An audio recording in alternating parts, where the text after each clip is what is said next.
Let me tell you what creator's dementia is. It's the feeling you get with a finished project. The feeling you get when you get rejected. It's the feeling you get when you imagine the future with your creations. The struggle, the disappointment, the light. This podcast will take you through all of the thoughts, effects, and craziness that comes with being a creator. So welcome to the place where you know you are not alone in your creative endeavors. Welcome to Creator's Dementia. Hello and welcome back to another episode of Creator's Dementia. It is me, and it is cold in this office, and as you can see on YouTube that this is a different camera angle. I am looking directly into the camera, so I don't really have anything completely prepared today.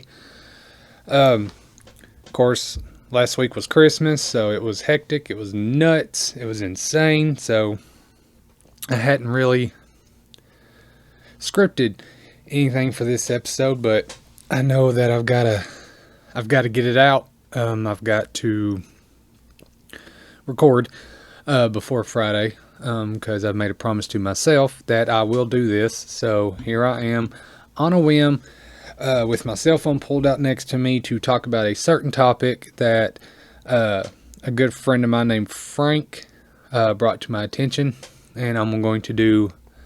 I already got another topic lined up for the next time as well, that someone asked me to do as well. So before we get started on today's topic, some updates like always. I have started a Kindle Vella episodic story called 24 Hours in the Zombie Apocalypse. I release an episode every week. So far I have anyways. It's been 2 weeks now. And the first 3 episodes are free to read. Takes no tokens. And if you don't know what Kindle Vella is, it is just a new way for authors to get their names out there, and also different ways for people to read. Instead of having one full book out altogether, you can do it like episodes, and kind of like chapters as episodes. And it recommends to release one every week. So that's what I am doing.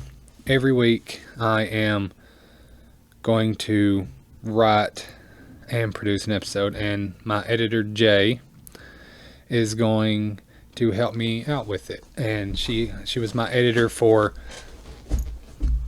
the cat knocked over my stuff. She was my editor for Legion's Dawn, and she helped advertise Zed's Wayward Son and Zed's Rising for me. She created the logo for Get off my computer desk. Go. No, go. Oh my goodness. I should have shut the door, but it's cold in here. My office has no insulation. But she made the logo for the D&D campaign, which I've got the audio recorded. I'm going to send it through. I've got it recorded on the camera as well. So it's our second session that will be... No. It's our second session that I have recorded, but it's the only session I'm going to have released at the moment, because the first one did not record so well, and so I just deleted it, and I'll do a summary of it before it's really, before people can actually see the session, so that way everyone knows what actually happened before this session that I completely recorded. 24 Hours in the Zombie Apocalypse has went to Kindle Vella. So if you want to check out Kindle Vella, like I said, first 3 episodes are going to be free. The 3rd episode will be released on Sunday. I got to send this episode to Jay so she can edit it, get it back to me, and I can have it scheduled for release. Another update, of course, Christmas in Quillandia, not doing too bad. For us indie authors, one sale is a good sale, and we already know that 3 have been bought, so that's a plus. My work schedule is fixing to fully change. I can now say that I switched positions at my job. I am no longer the assistant manager at the convenience store I work at. I am now the food service manager. It helps me with my time, and I'll be able to do my projects more because as the schedule goes, I will have every weekend off, and I'll be working mostly day shift. Usually the schedule's like 6A to 2P, and I'll be off Saturday and Sunday. So I'll actually be able to do a lot more and be able to spend more time with my kids, hopefully. I mean, a little is going to change because I won't be able to take them to school, but I won't have to worry about someone calling out and then I have to completely cut my time with them altogether and have to go into work. So that's a plus. I don't think there is any other new updates. I hope you all had a great Christmas. We did here. I need to quit saying I've heard myself say like 1,200 times. So, yeah. Hope you all had a good Christmas. The New Year's coming up, so this episode will be released before New Year. So I hope you all have a great New Year. I hope you stay safe, do things responsibly, but celebrate it any way that you choose to. So that's all the updates. I do believe. Yeah, that's it. So, anyways, welcome. Hoping you guys like the new sound. Hope the audio is a lot more clearer. To me, I do believe it is. It sounds so much clearer. So I'm hoping that this will do better, and we can further move onward with this hobby and this passion here. And thank you guys for tuning in and listening. And I hope the video is better quality because I'm not using the webcam. Like I said, I'm using my Canon cinematic camera now that I pay out the butt for. So, and I pay for this equipment too. So yes, I hope you're enjoying this a little bit more. But I'm making sure that I do not have any more updates. I think that is it. Yep, I'm going through my mind. I know it's been 2 weeks, so yeah, that's it.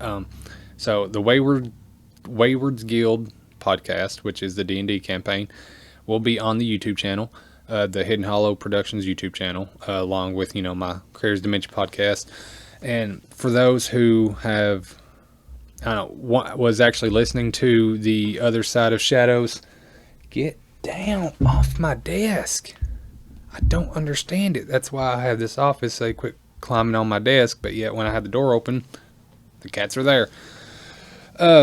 But if there was anyone out there that was actually watching or listening to The Other Side of Shadows, I apologize that I had to let that podcast go for now. I just could not keep up with both podcasts at the moment, but hopefully I can get back into it eventually.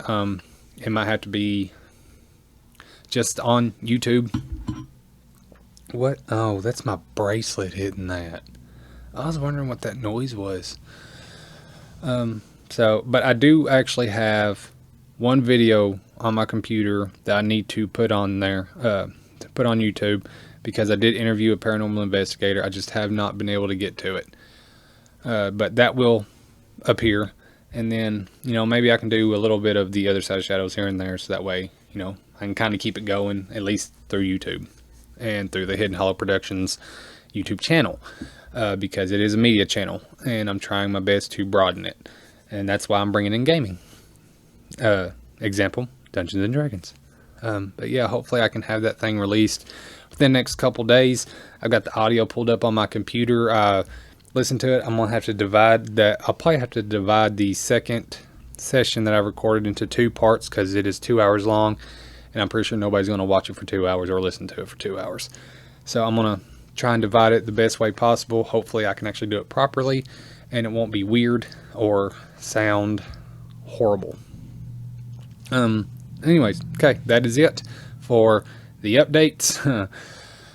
So let's get to the topic at hand, and I apologize if I stop or ramble or anything, because this is, like I said, I didn't dive directly into this research because I just haven't had time.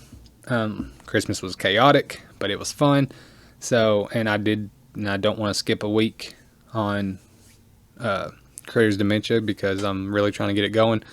So today's topic is the rise of Mary Sue. Now, when this topic was suggested to me by Frank, I did not know what a Mary Sue was.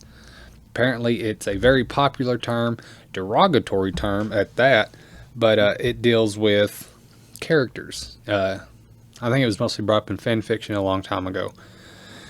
But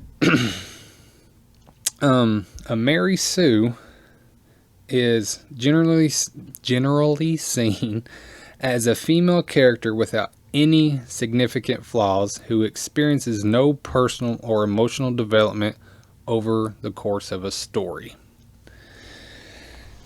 Now, when I first read that definition, I couldn't think of anyone that would fit this description, because most of the stuff I thought that I've watched or read, they've had trials, to develop who they are and what they can do. But as I was reading this article, there are a couple of characters that I'm very familiar with that are considered Mary Sues. So the what actually surrounds a Mary Sue archetype is someone that can change, like the events around a Mary Sue can change drastically, as the plot continues to grow, but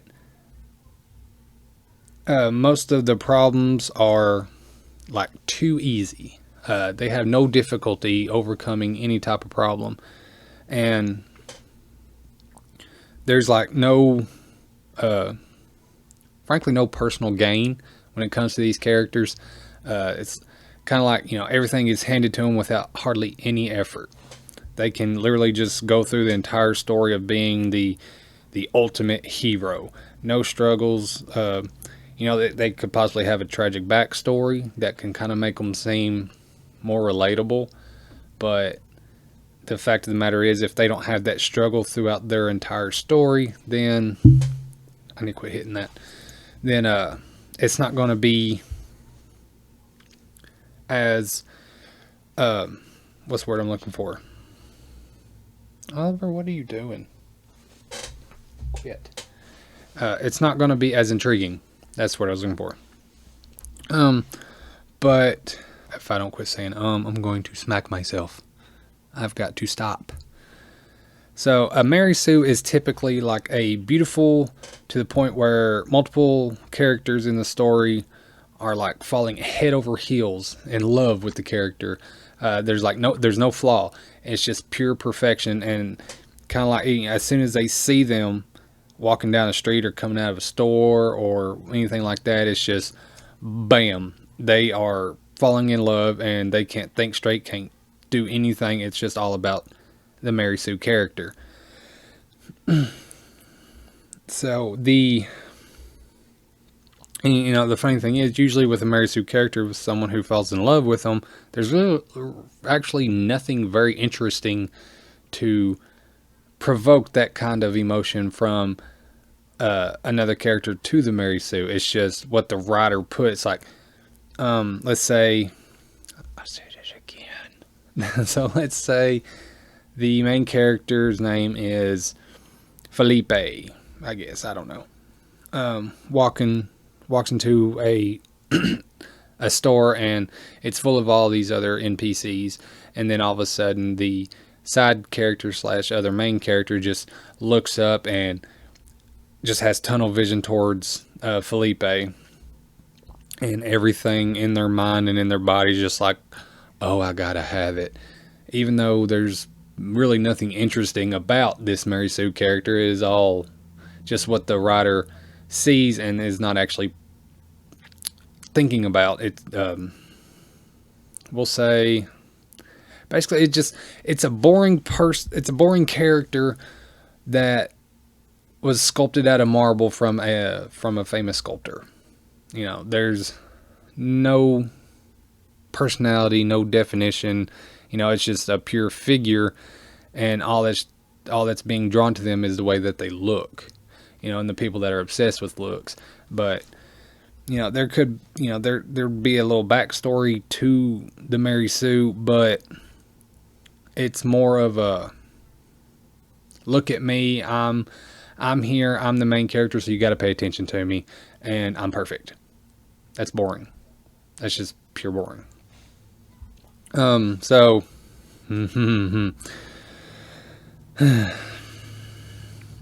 a Mary Sue story usually starts with kind of like the surrounding factor of that, you know, she's amazing without any explanation or evidence given as to why they are so perfect or so amazing. They're just put in there, and it's like, hey, kind of like what I said earlier, hey, I'm here, look at me, nothing's wrong with me, I'm perfect. So most of the, you know, readers or audiences, you know, they watch this in movies and stuff or TV shows, you know, they have a hard time kind of connecting to a Mary Sue character, because though the Mary Sue may look like fantastic or goddess-like, you know, can do great things and is fundamentally capable of all things that they encounter, they literally are an empty shell. There's no emotion, no reason for attraction on a spiritual or emotional level. It's just all about the appearance that the creator has tried to make. Kind of like, I'm not dogging anybody, but kind of like how some of these TikTokers will get like 1.7 million views off of shaking their butt. Don't know anything about the person shaking their butt, but people like to see that, so they're going to watch it.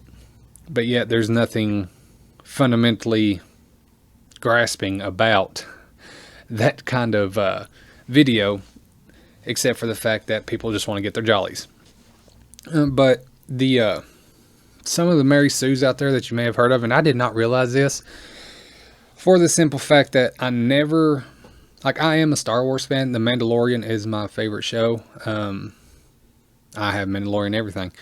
But I read this, and I never got past, what's it called? I don't think it's The Force Awakens. That was it. I did watch it when Rey first appeared. But apparently Rey is an example of a Mary Sue. And maybe if I would have kept watching, you know, the latest trilogy of Star Wars cinematic universe, I could probably understand this. And from what I read, it is highly true that she would be considered a Mary Sue, for the simple fact that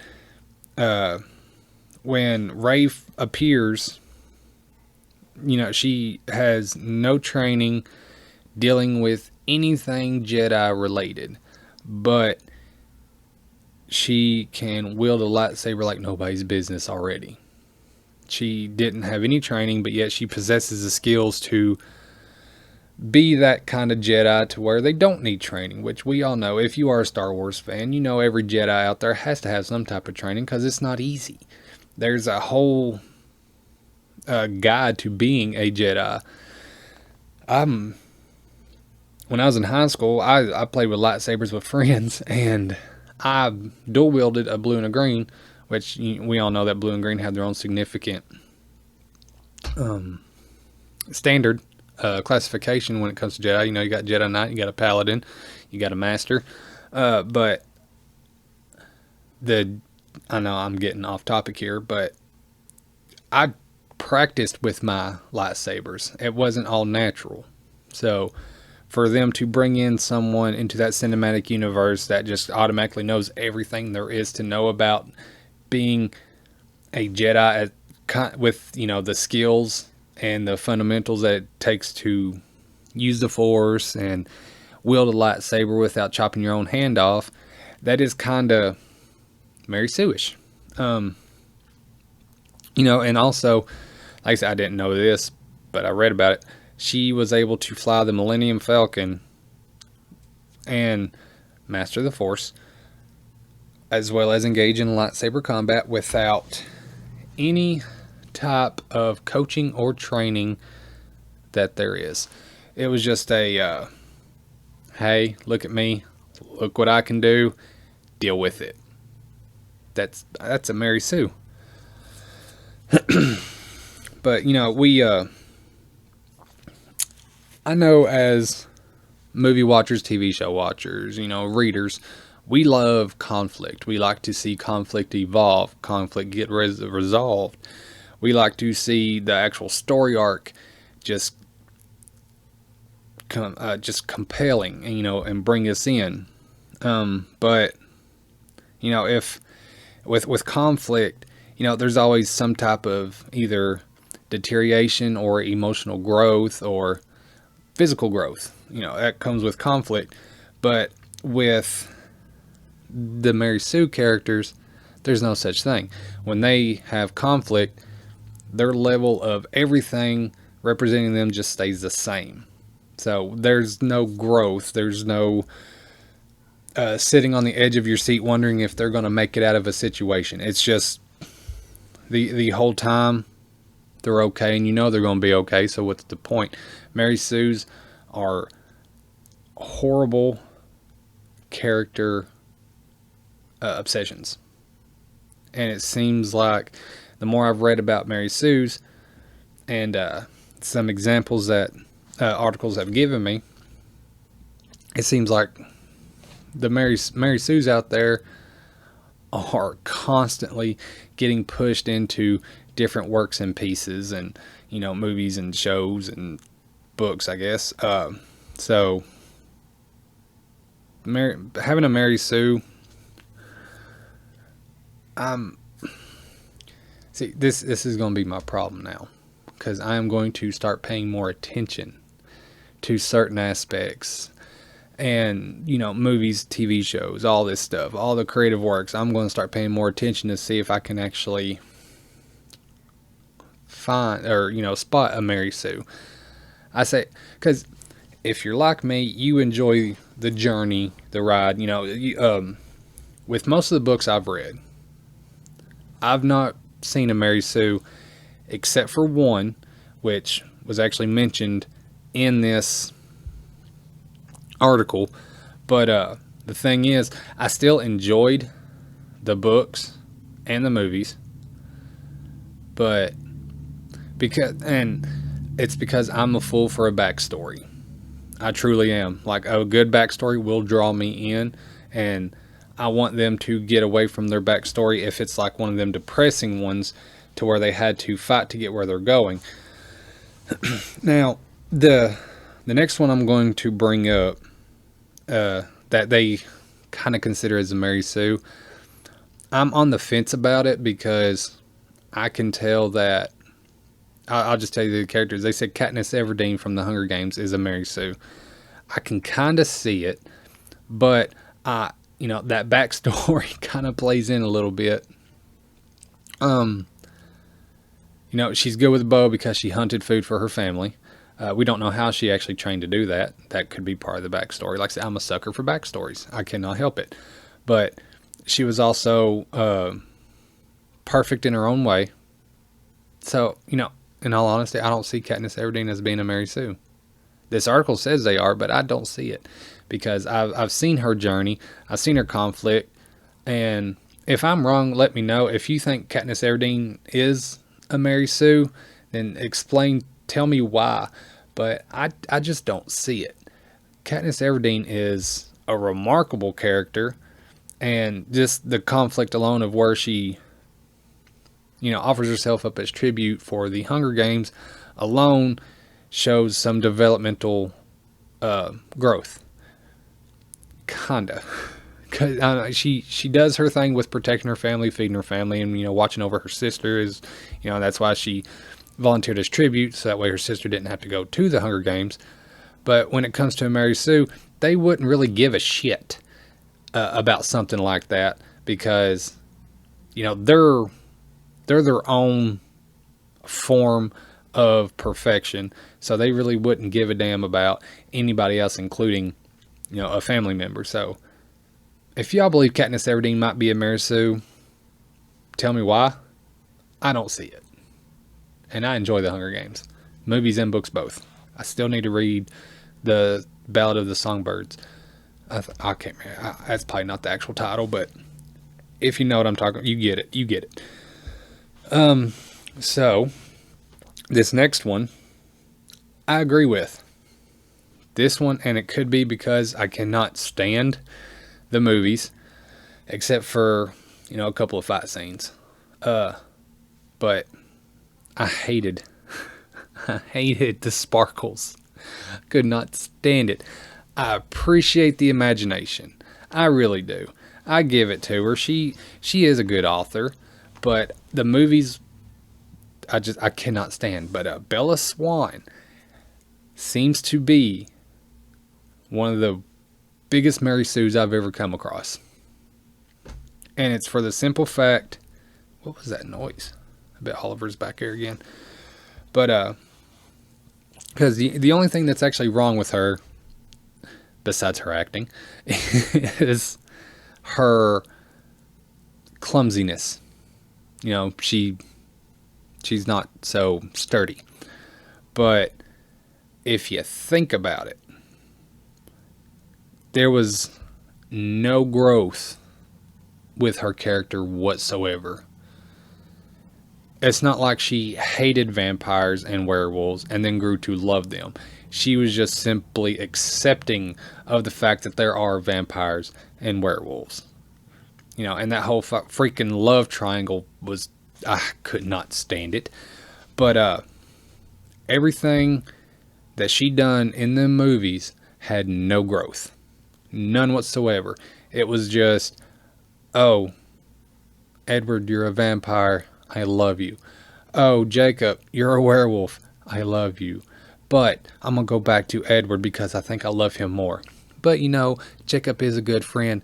Maybe I love him just as much. No, I'm going to go back to Edward.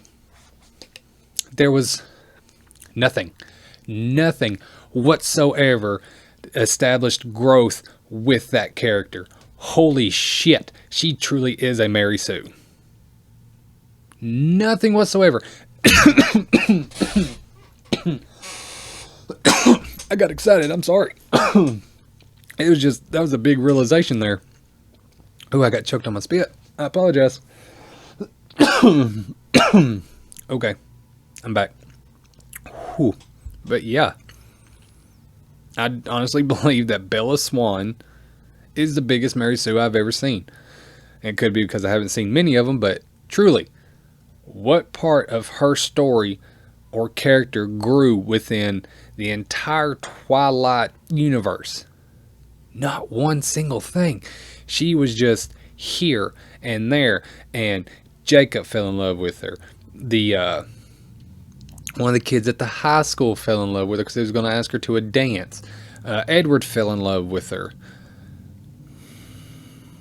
The only people that didn't fall in love with her was, you know, the bad vampires. But yeah. That was one hell of a realization for me. Thank you. Thank you. Anyways, Mary Sue's origins.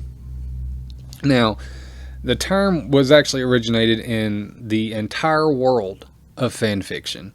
It says back in 1973, authors Paula Smith and Sharon Ferrero were running a Star Trek fan magazine when they noticed a common trope popping up in almost all of the submissions. Story after story involved a placeholder female character who was so gorgeous, so beautiful, and instantly just was fantastic at everything that they've done, that the other characters would just completely adore and fall in love. Now, Smith understood exactly why this was happening. The fan fiction world is a, it's a fantasy realm. People will create characters inside of a universe that already exists, to bring out. Okay, so when it comes to Mary Sue's, it seems like an author or any type of creator that develops a Mary Sue will bring out themselves without their own flaws and imperfections. They fix them within the Mary Sue character.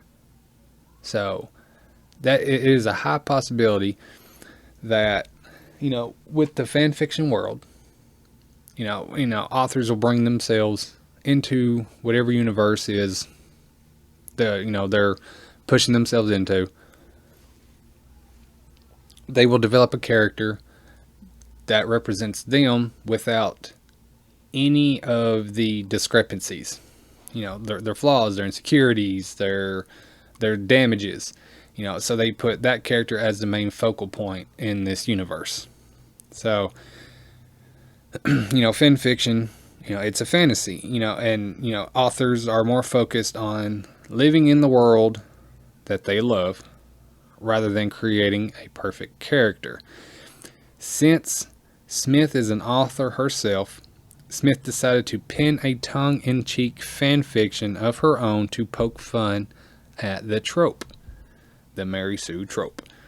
And it actually gives an example from the Trickie's Tale. I don't know if I should read that. No, I'm not going to read that because I don't want to get in trouble. But she actually put in the name Mary Sue. That's kind of funny. So, because, you know what, screw it. I'm going to read it anyways. It's from A Trickie's Tale. It says, "Gee golly gosh, Goloriski thought Mary Sue as she stepped on the bridge of the Enterprise. Here I am, the youngest lieutenant in the fleet, only 15 and a half years old. Captain Kirk came up to her. 'Oh, Lieutenant, I love you madly. Will you come to bed with me?'" Oh, that's fantastic. And because of that, Mary Sue was born. So, the term Mary Sue is roughly, when did I say it was truly, 1973. Wow, so roughly 50 years old. Holy crap. The trope is well known at this point. Apparently not too well known because I didn't know it, but of course I'm out of the loop on a lot of things. But the trope is well known at this point, especially in the action and adventure genre. Everyone seems to agree that Mary Sue characters are severely lacking in originality and charisma, which begs the question, why on earth do Mary Sues keep getting put into stories and adventures, entertainment creations? Why does a Mary Sue still exist if we all know that Mary Sues are freaking horrible? So, that begs the question, why? Why can this trope not vanish? And it seems like I don't know. The more I read, it seems like it's getting a lot of popularity. With constant creating different shows and stuff out there. I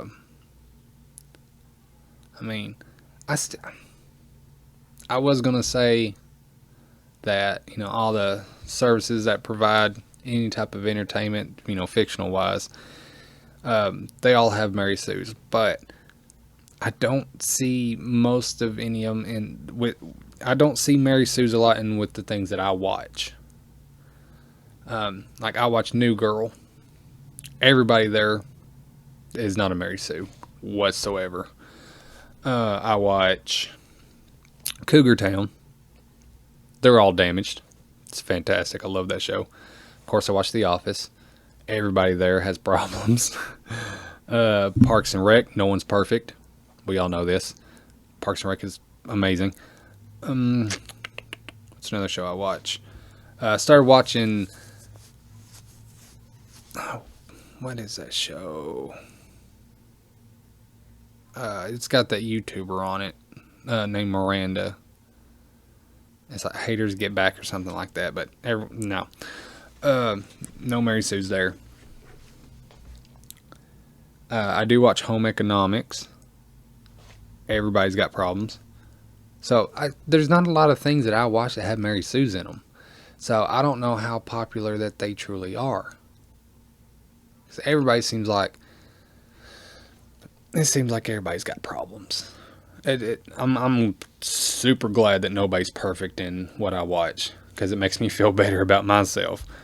But so even though Mary Sue's are usually referred to female characters, you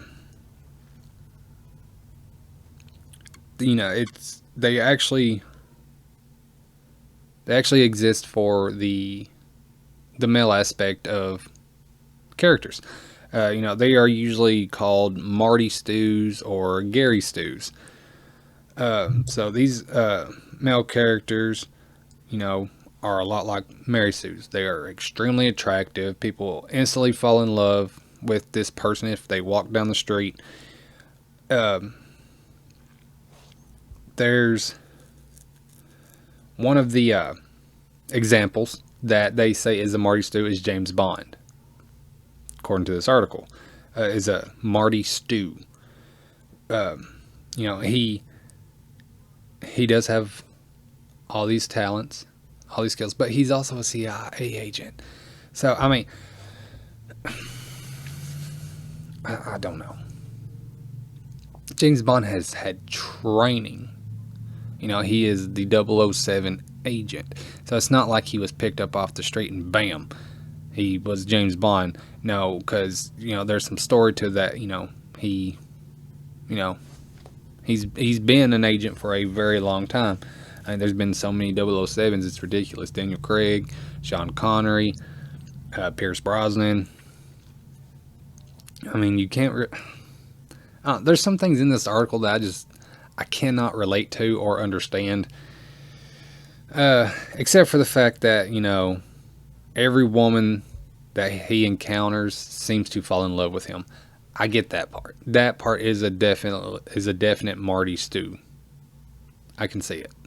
Because not every woman is attracted to the same type of man, just like not every man is attracted to the same type of woman. So I can see how James Bond is kind of a Marty Stu. I get it.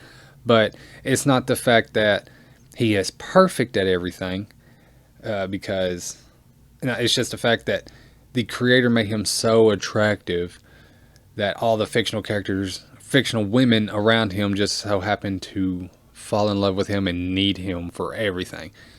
So, okay, I will give it to that. James Bond is a Marty Stu. Still fun movies to watch, though.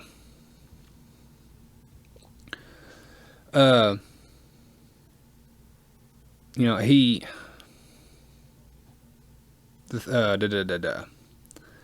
So, I don't know of another...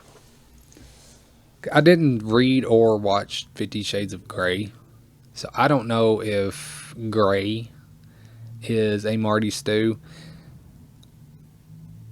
I know like a little bit of his story, to the fact where, you know, how he was taught to be the way that he is.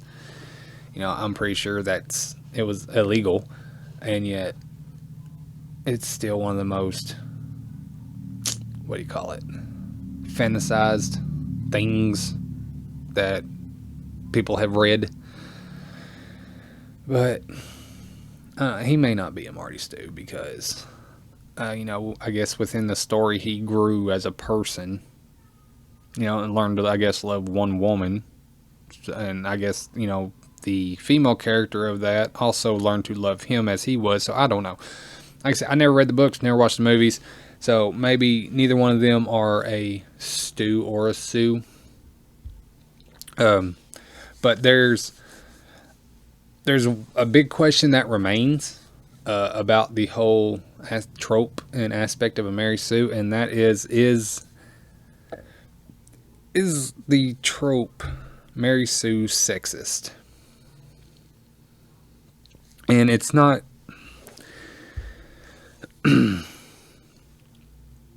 it's not an easy question to answer, because we all know that society today is just stupid. Not people in general, just the way society is ran is stupid. I mean, if you're watching or listening to me, I know you have independent thoughts. I mean, you don't have to watch me or listen to me to have independent thoughts. That's not what I'm saying. I'm just saying that, you can choose for yourself. Like the whole cancel culture, whatever. This ain't no political podcast, so I'm not going to get into it. But, to say a Mary Sue is a sexist term, I mean, it could be, but it's describing a certain type of fictional character. One that has no growth, no archetype, no climatic plot twist, nothing like that.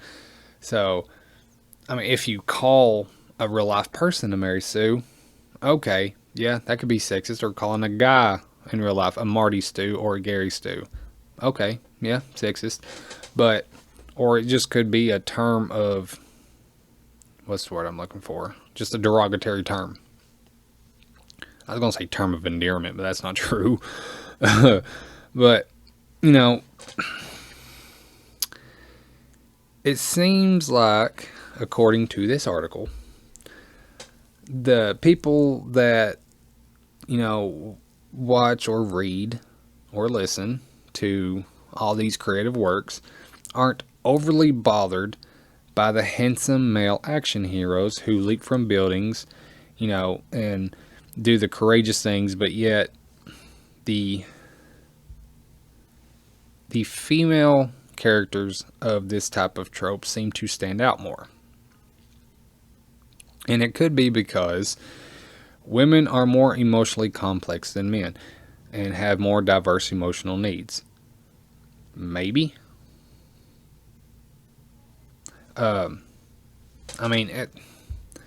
We all know women should be running this world because they run everything. We need to, anyways. So, calling someone a Mary Sue can be derogatory, maybe a little sexist. Calling someone a Marty Stu or a Gary Stu, same way.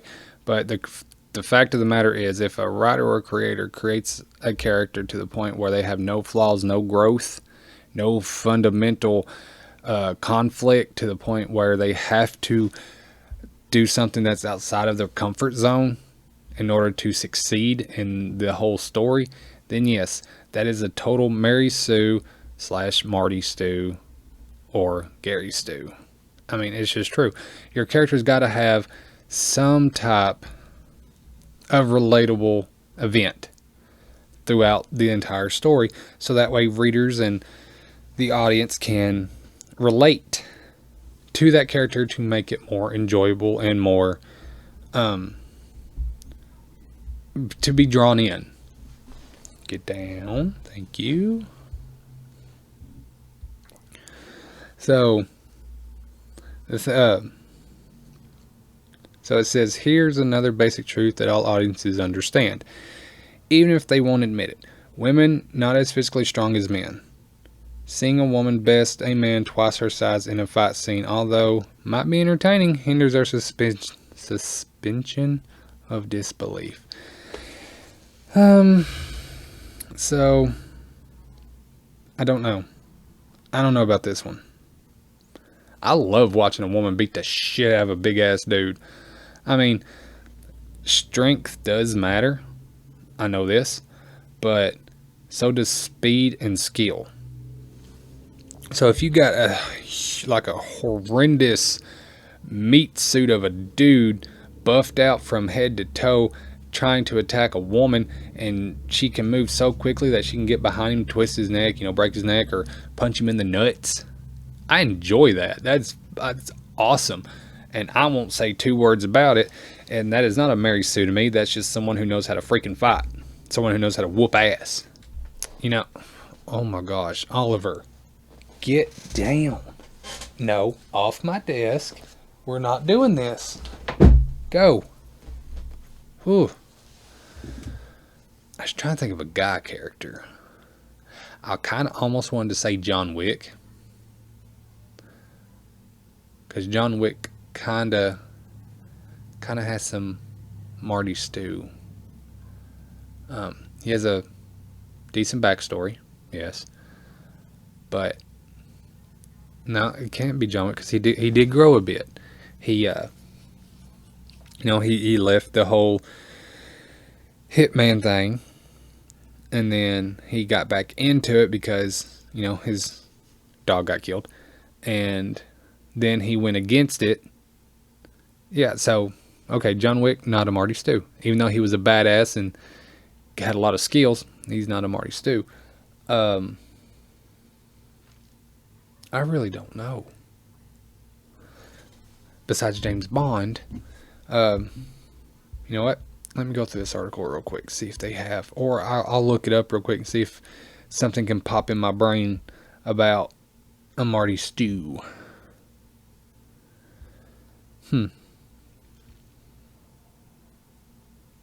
Apparently, why are people hating on? This is a whole nother thing. They're talking about how Ghostbusters shouldn't have been rebooted as a all-female cast, and I enjoyed that movie. I loved it. They saying that women should not be James Bond, which I could care less. If a woman wants to be James Bond, go for it. Janice Bond or Jane Bond or whatever. It's a 007 agent. It can be anybody. You know what? Let me see here. What? Because I want something to jog my mind here. What character? I know this is a weird episode, and I apologize because I don't do this. I usually don't do this while I'm recording. I'll usually do it before I record, so I get all my information. But like I say, this is a quick just a hey, I gotta sit down and record type episode. What character is a Marty Stu? Marty Stu. There we go. Or Marty Stu, Gary Stu, or Larry Stu. Typically, these characters are typically discussed in fan culture as adjuncts to the Mary Sue trope. For example, fans have argued that in Star Trek, the character James T. Kirk is a Marty Stu. You know what? James T. Kirk. Was that the one, that part of the new Star Trek? I think so. He did know how to do a lot of things very quickly. But he also did go to the academy to learn, to be a part of Starfleet. So, I'm not sure on that one. I said something like this really needs some thinking to it. And if you never heard of a Mary Sue or a Marty Stu, then I'm right there with you. I didn't hear about any of this until recently. Why? They don't have a lot of examples here. Here we go. Gary Stu examples in movies. We'll do it this way. No, that's not what I'm looking for. Why? This is why sometimes I hate the internet. What I'm trying to look for, it doesn't give me the results I'm exactly looking for. It gives me 1,200 others. And I just seen one where, talking about Star Wars again. Great male Mary Sue's in film history. Old Han Solo, Star Wars The Force Awakens features a number of heroic new heroes. So they are all about Star Wars. So the scavenger turned force wielder named Rey. Yeah, we talked about her. She lacks some flaws. But it seems beyond their scope of belief that she would have all the natural abilities she does to wield and use a lightsaber. You know, she was just a scavenger when she was a child. The Force is extremely strong within her. Okay, let's get off of Rey here. Looking for a dude, a guy.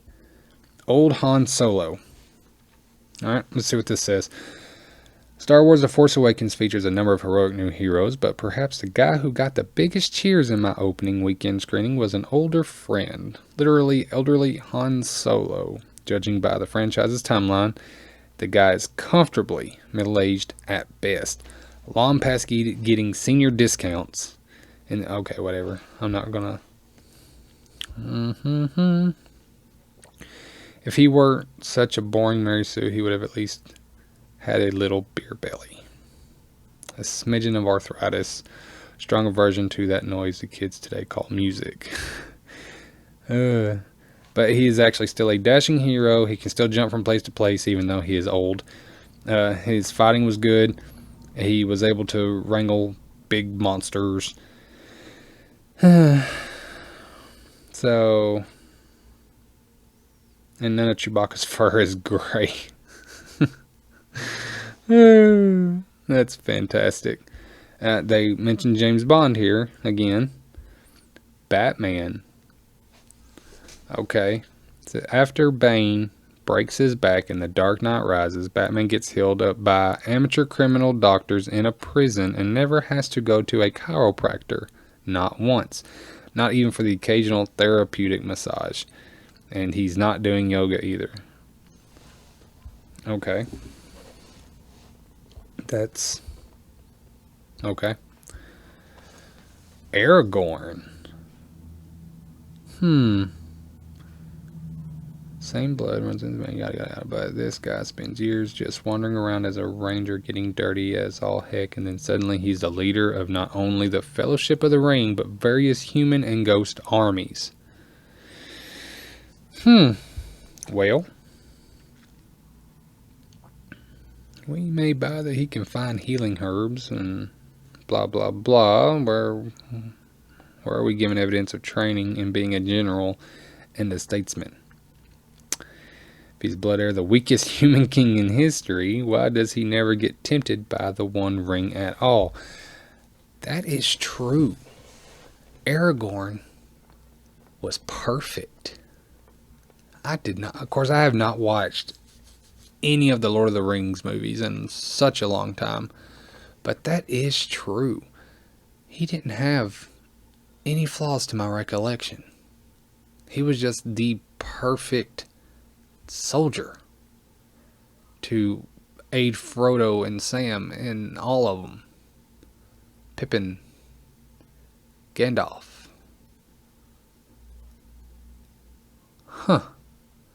So is Aragorn a Marty Stu? What are your thoughts? Seriously, what are your thoughts on that one? And, this one's going to be my favorite. So there's actually a lot of Marty Stews here. I'm just going to go down the list, tell you a couple, and then we'll cut it from there because I'm pretty sure I'm really long on this episode. So they've got Harry Potter listed, Magneto, Jason Bourne, Luke Skywalker. Why Luke? Yoda trained him. Luke wasn't perfect. Well,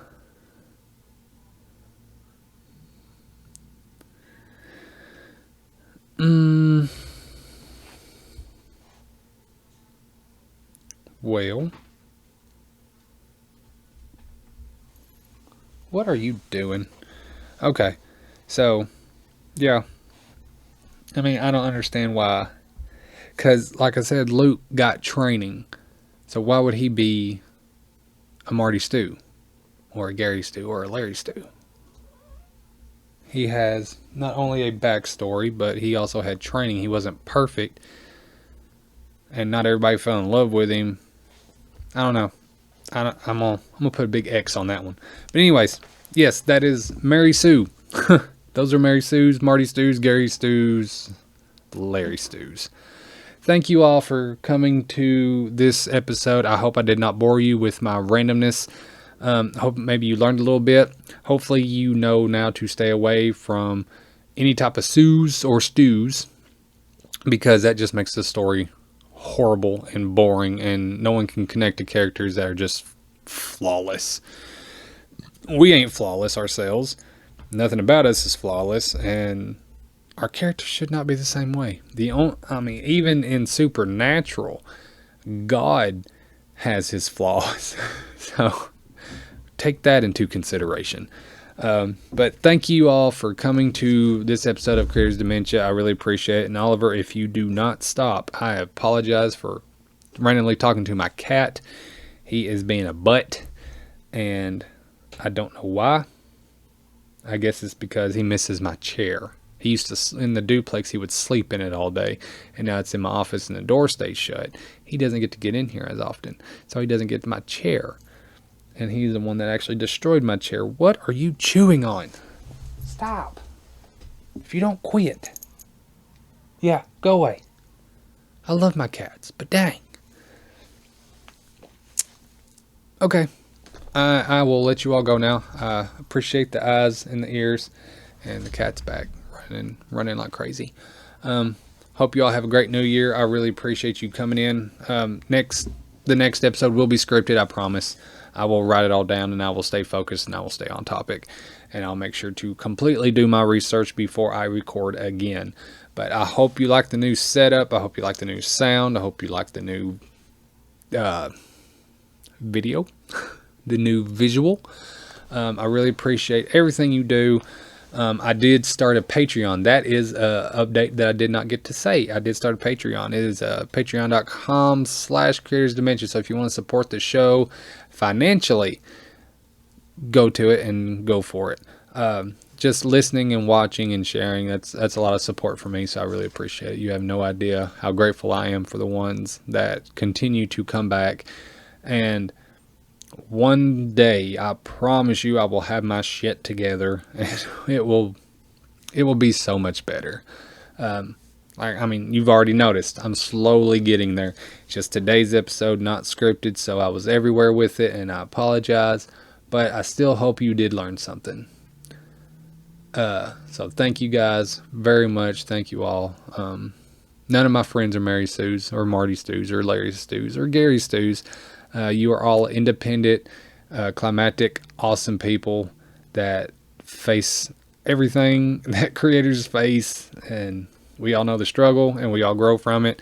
So thank you all for not being the boring Sues and Stews out there that keep my life interesting. I really appreciate it. Love you guys. Hope you have a great new year. Stay safe. Demented Creator is out. Hopefully you enjoyed this episode of Creators Dementia. I hope I conveyed the aspect of being a creator. It's not easy. It will never be perfect, but it is always hopeful. If you have any feedback you want to send my way, feel free to email me at creatorsdementia@gmail.com. Share the show, give us some stars, send me some of your creative work, and I'll put it on here. Creators need all the support they can get. Thank you for listening. Love you guys. Demented Creator out.